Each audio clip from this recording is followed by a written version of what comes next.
Lagu keras ha, spender bulu. Untuk lelaki ada tak? Takkan untuk wanita saja.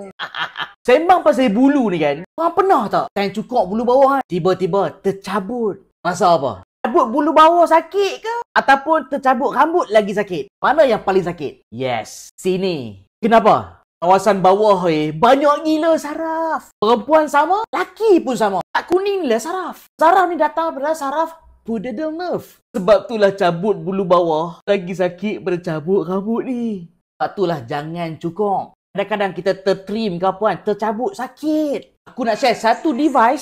Ni dia. Hang nampak cahaya-cahaya tu?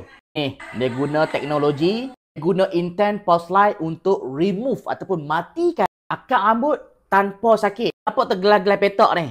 Nampak macam wak-wak air kan? Yang ni adalah Sapphire Ice Cooling Technology. Sebab tu lah bila hang buat, tak sakit.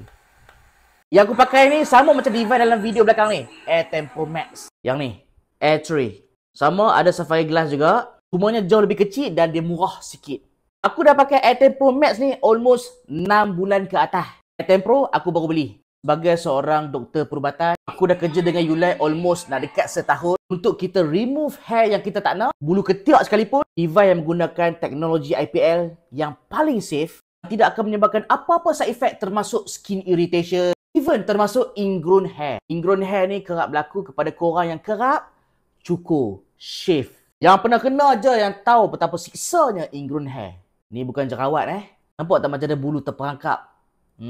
So aku nak jemput korang datanglah ke Ulike Pop-Up Store dekat IOI 16 hari bulan sampai 25 Oktober dekat ground floor, betul-betul depan kedai Muji. Korang boleh experience sendiri jenis-jenis device IPL yang ada dekat sana. Dan korang boleh tengok testimoni yang dah berjaya remove hair tanpa ada side effect. Sebab tu aku bersungguh-sungguh promote barang ni kat korang yang terutamanya yang banyak bulu. So jangan lupa datang ke Ulike Pop-Up Store IOI City Mall.